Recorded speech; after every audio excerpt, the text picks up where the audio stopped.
Do you want to be the very best, like no one ever was? Well, I got an episode for you.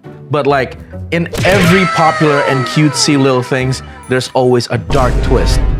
Like for example, how is it a game of slavery that catches animal and you train them to fight kids, men, and women for money, fame and glory as well, and flex that you are indeed the very best? There's no form of payment but hard work and intense training. But you get to feed them more, and then you get to put them in a virtual world where they are technically not always hungry, or they don't even die if they're in a computer. So essentially, right, in this game, these creatures, they live forever. And that game is called Pokemon. Well, welcome to Rawpinions, where we talk about raw and stupid shit and basically just say whatever the fuck we want, or basically what I want. Back at it again with your host. I don't know who the fuck that is, but let's just go with it, right? So today we're gonna talk about how Pokemon is a game of slavery. So what is Pokemon? So Pokemon is a game that is derived from the name Pocket Monsters. So the history of the game, but in 1982, two guys named Satoshi Tajiri and his friends, an illustrator, Ken Sugimori, decided to come together and have a gaming magazine, which kids of Gen Z wouldn't understand as much since they would check some random ass article on the internet. Yeah, read a book.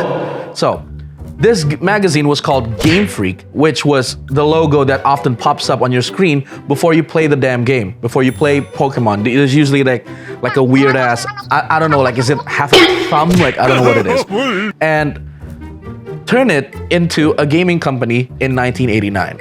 But one day, Satoshi and Ken decided that they wanted to create a game of their own instead of talking about them. So that's the Game Freak company. They based the game out of a popular activity in Japan, which was insect collecting, and based off the game by capturing them and even sometimes keep them in a storage and even battle them to see which insects are stronger, right? Particularly kabuto beetles. This indeed was one of Satoshi's favorite pastime as a kid. So they decided a year later in 1990 to make a game that resembled his childhood happiness, the Pocket Monsters, or as we know it today by Pokemon. It's enjoyed by kids of many age, even to those adults who still have that inner child in them and enjoy them by complaining that the game is now easier and the designs are getting uglier and uglier and uglier and uglier, and even more absurd as time goes by. Now, imagine having the same concept of Pokemon and apply them in a real world basis. For example, right? Your normal street rats would be your Ratatas, and your small mice would be your Pikachu. You know, the mascot, the yellow mice with the squiggly tail and shit like that. Now, if they were in the wild, in the real life, and you would capture them, you say you'd be keen to train them and let them do their own version of a Darwinist evolution and turn them into something else by means of labor and combat. Now, there are already some examples of what Pokemon can do in real life. For example, a dog or cat competition, like, you know, the animal talent show and shit, where they see if they're intelligent enough and show that they can be a good girl and a good boy for their MASSUH. Yeah, for their master, exactly. When you also have a Pokemon, you call them a Pokemon master. And if you train them, if you train your Pokemon to the battle, right, that will be seeing like a Mandingo fight. Like for example, a good example would be like in the movie Django, where two men fight to kill each other for the entertainment of the masters and their owners. Like, and also a real life example would be like having your own canine unit as a pet. Now, how is it a Pokemon game compared to slavery? So, in its own way, kind of think of it, right? Even the concept of pets is low-key slavery. Why? Because it has its own forms of format and ownerships. To compare the game to slavery is a big ask, if I do say so myself. Anything can be put in a bad light as long as you're determined enough to prove, and if you have a large backing.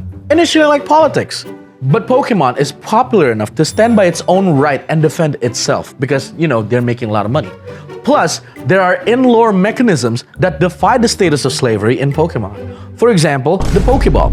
It's created to contain, or if you're an animal lover, to imprison said creature and only let them out during battle or doing labor work. Well, the Pokeball in itself was designed to sustain the creature in a state where they still maintain sustenance and gain compliance by trust and experience. So initially, it's like school. Plus, if they're not in the main team or like in the top 6 roster where you usually have, they are stored in a computer where they get to roam free in a virtual environment where they can't die or won't get hungry. So it's like they're protected. Essentially, it's like almost paradise to them. Plus, there are Pokemon centers, the one with the red rooftops, created to heal and nurture Pokemons back to health when they're sick or when they fainted or when they're like poisoned, paralyzed, sleep, or any of like the battle statuses when you play. And yeah, they are the most important building in the game's universe. Hell, even in real life slaves back then, hell, even today, aka corporate slaves, if you know what I'm saying, doesn't even get half of it, doesn't even get the half of the benefits because they have to work for their shit. And if they do want to get said benefits, they have to pay it by their own means. Capitalism. And meanwhile, there's a game that's created solely to parody and make a satirical improvement of Pokemon. Alright, so in this game, you can cut the monsters you catch, kill the monsters you catch if you don't need them, and hell, you can even make them into food. Even to extent to catching human beings and make them do work. This game is called Palworld. This game was made by a game developer company called Pocket Pair. Their goal was to parody and make fun of the concept of Pokemon by giving them guns, essentially Americanizing these little cute monsters. And it's a good thing they don't exist IRL, because if it did, America's cases of school shootings would sound something like, "There's just in, a swarm of mudkip armed with an AK-47 attacked a school in Texas in the aims of simply being a silly boy." So in conclusion, yes, it does have its slavery elements, though thankfully no one managed to come up with a slur for a Pokemon because that'd be just weird, and why the hell would you do that? And they're cute as fuck. Like, why would you hate on a Pokemon, right? Unless you're talking about like your Mr. Mimes, your creepy hypnos, and shit like that. They're creepy as fuck. So the game was intended to be an activity that kids and even adults like myself to enjoy and use as a sharing tool of nostalgia for future generations. And given that Pokemon Week was a few weeks ago, I'd say cut them some slack. Like, they tried, even though their designs are dog shit at times and they made the game so much easier. Like, I don't get like the new generations and crap like that. So really, it's not really fair to talk about, to compare a cutesy game and then you talk them in a similar fashion to like in real life troubles and in real life issues like slavery. Though it has its elements, but there's also an element of fantasy that doesn't need a lot of like, thinking through. Sometimes you just gotta dumb yourself down and enjoy the game. Essentially, that's all for today for Raw Opinions. Thank you for tuning in. And if you have any comments or like any disagreements, please do put them in the comment section and then, share it with your friends, share it with your family, share it with another Pokemon lover, share it with a history geek that talks about slavery that could probably counterpoint my discussion. Who gives a shit? I would love to get some inputs. And if you have any hate comments, please do share it. It would be fun to to encounter. But anyways, that's it for Raw Opinions, and I'll be seeing you in the next episode. Bye-bye.